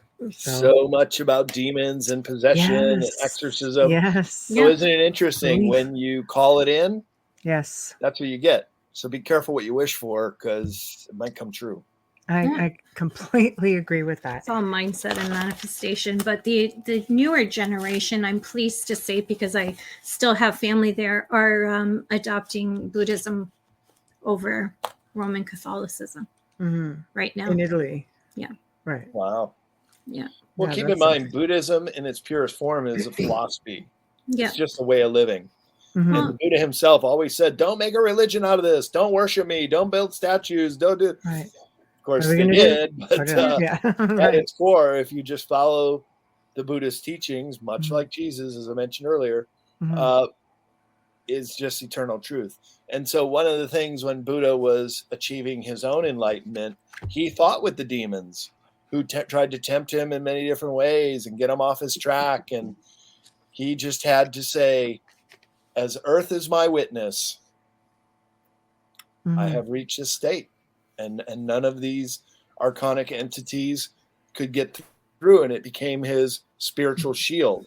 And so Mhm. that is part of what meditation and part of Buddhist teachings people will gather from it is that they can build their own personal shield. Mhm. And it's this philosophy, it's this way of living, correct living. And he goes through the noble truths and the fourfold ways and all these steps to help people, common people, illiterate people, better understand. And there's really no dogma in philosophy. It is just, if it feels right to you, if you can do it and see discernible objectives being met and a peace of mind, isn't that the most important thing these days? Mhm. That your spirituality is as unique as your own fingerprint. Yeah. I They're agree. getting lost in technology. That's the problem. I think the new generation in Italy, the big thing was when yoga really, really, really hit the mainstream and they Pope. started doing that kind of Freak them out. yoga and stuff Oh, that the they, Pope. they brought, with the You get Kundalini. possessed But if you do yoga. Oh. yeah, so I think that helped them I'm doomed. open their eyes, and then the internet as well helped them open their eyes and their hearts to the way things are done differently around the world. You know, there's some positives with social media and the internet. Not all of it's a toilet bowl, but yeah. Well, I think I think people go through stages with religion. Like Kabbalah is a big one. For tons of celebrities kind of jumped on the Kabbalah board for Madonna. a while. Yeah, her as well. She was Demi huge. Moore. Why do people go through these cycles? Because that's not exactly the most, well, I mean, unless we have it backwards, the most enlightening of religions. Luciferianism is coming back. That's a real big one now.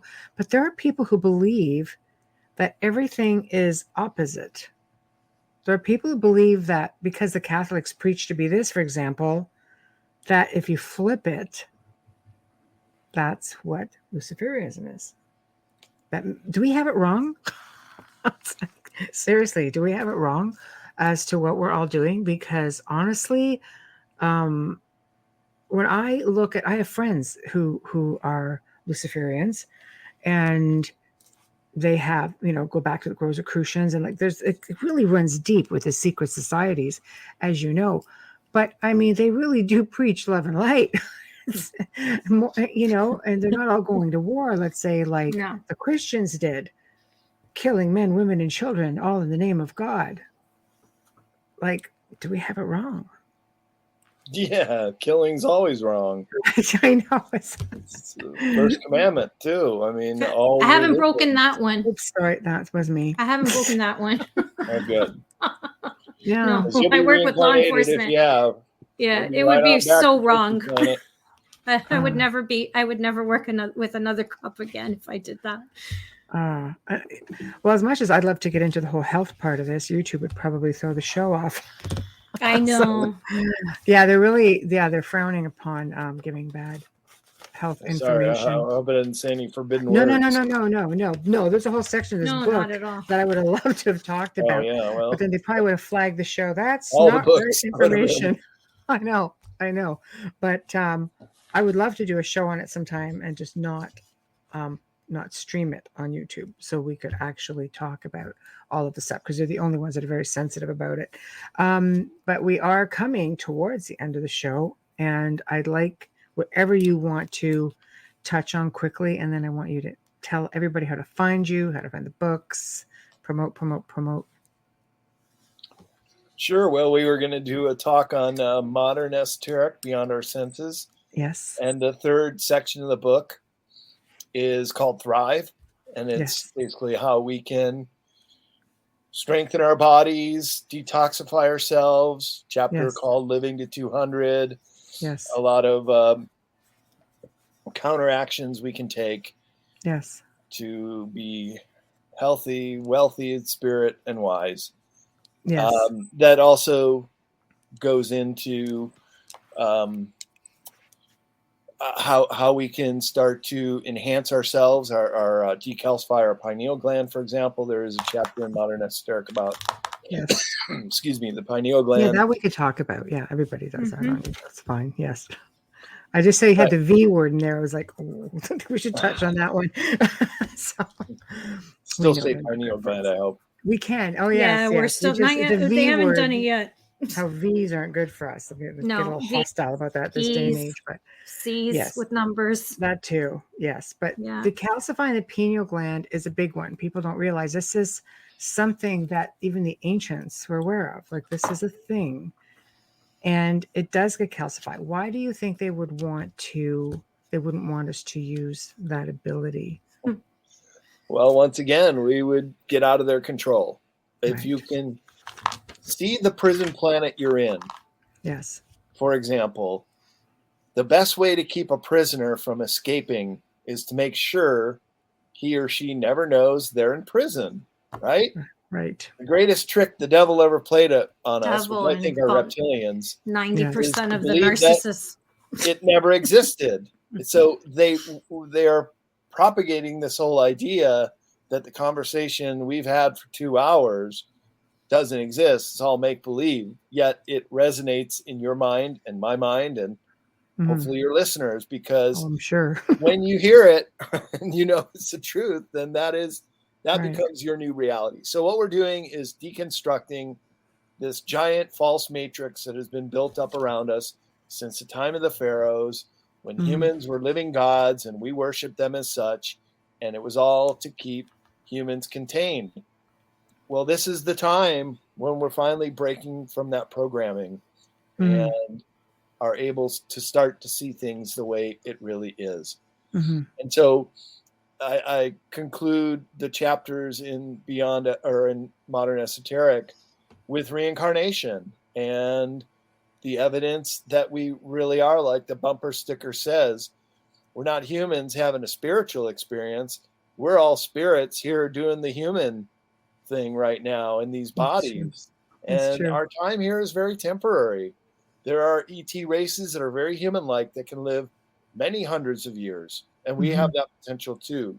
If we take the right steps to treat this body as a temple and do the very best we can to be in service to all. And every single one of us has a role to play in this. I like Nobody should what you be said, spun in in service to all. yes. That's the What it's key, all isn't about. it? Because then you transcend all the agendas, all the greed, all those lower emotions that you're never going to have enough, all this scarcity. Right. No. We're just helping each other out as Mhm. all advanced races do. Mhm. Even the reptilians do not let any of their own fall between the cracks. Not Wow. like humans do. 1 in 5 of us are going to bed starving tonight. Yeah, That's true. can't even make a meal. Just hungry again. But And we're a so, planet that just everything eats everything as well. Like it's Yeah. if you think about it. well, we're only about as good as our lowest common denominator. So for every person Yeah. that's starving to death tonight, Yes. there you go. There's the human race for you.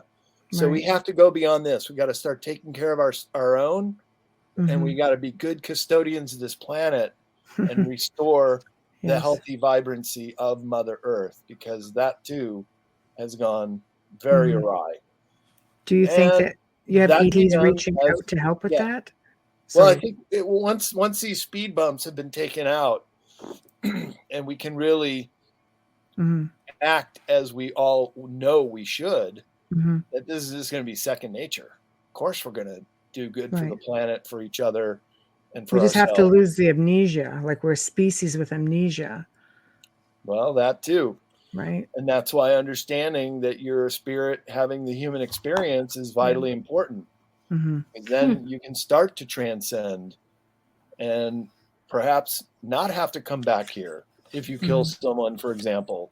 You will experience all the pain and suffering and all the other negatives, but also all the positives upon your death. It's not St. Peter judging you, it's you seeing what you've done in your lifetime.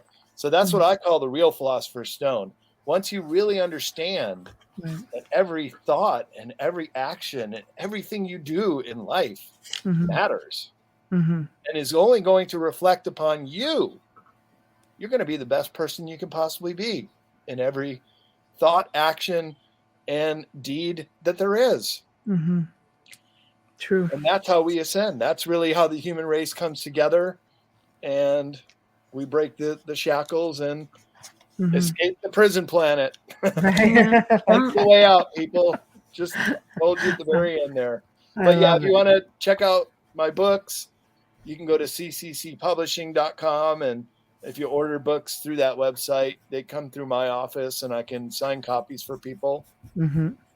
If you want to know more about me and the projects I'm working on, including my schedule for conferences that I'll be speaking at, including this weekend is my first conference of 2022 in San Jose, California at the Mystical Minds. Ooh, very nice. There Saturday and Sunday, and then next month in Sedona, Arizona Right. on the spring equinox, 4-day Wow. conference. That's where you want to be. Then in Mount Shasta, 4-day Hmm. conference early That's also where April, you want and to be. another Mount Shasta summer conference in July, and Gaia Wow. Sphere in Boulder, Colorado in September, and Oh, nice. Los Angeles Disclosure Fest in June. So I think every month I got something going on. Wow, That's that's nice. fantastic. Lot to look Good forward for to. you. Yeah, good Yeah. for you. That's And I fantastic. love to meet people, and I'll have copies of my books at all those events. So if there's any one of them you come to, please come over, say hi, and Right. we'll chit chat as we're doing tonight. If you're anywhere near fantastic. the Springs, I have a great restaurant you can go visit. He's also a celebrity chef. He's been on Food Network. So if you're anywhere near Colorado Springs when you're there, let me know and I'll give you all his info. Okay. There you go. There you go. Well, like thank you. Yeah. I am again. I am just mind blown, and I thank you for coming on. And I'm still making my way through.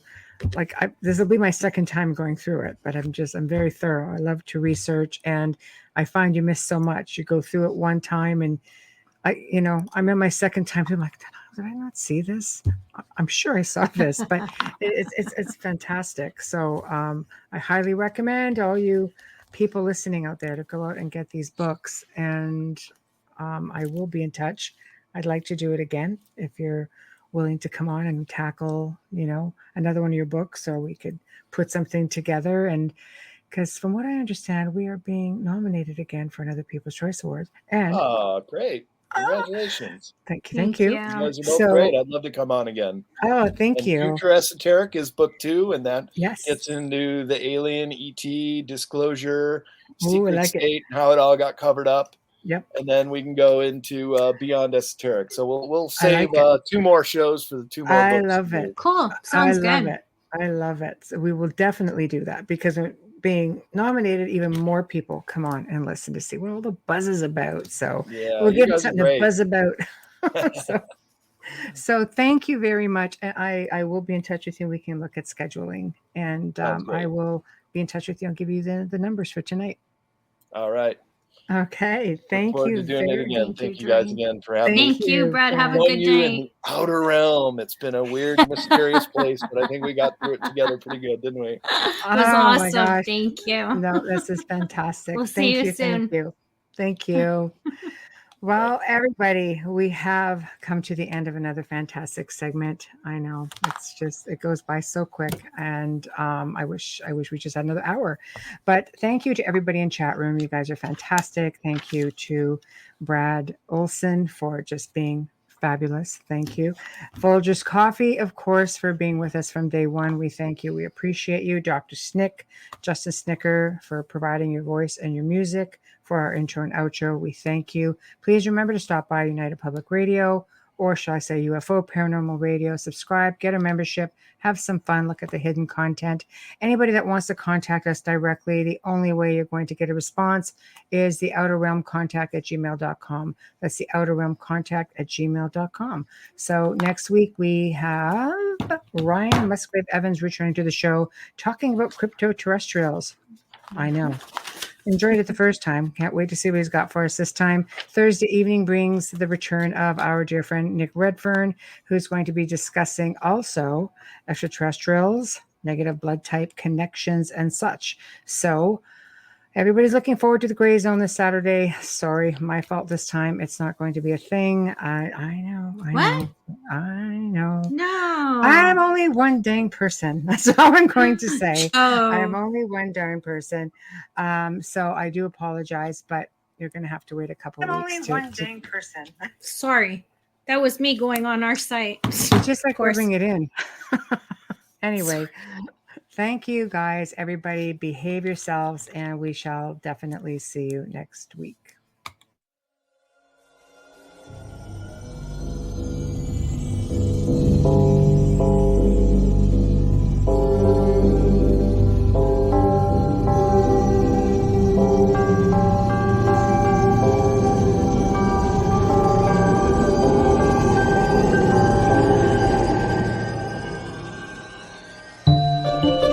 You have been listening to The Outer Realm with Michelle DeRoche and Amelia Pisano, airing live every Wednesday and Thursday evening, 9 to 11 p.m. Eastern, 8 to 10 p.m. Central, on the United Public Radio Network, 105.3 FM in New Orleans.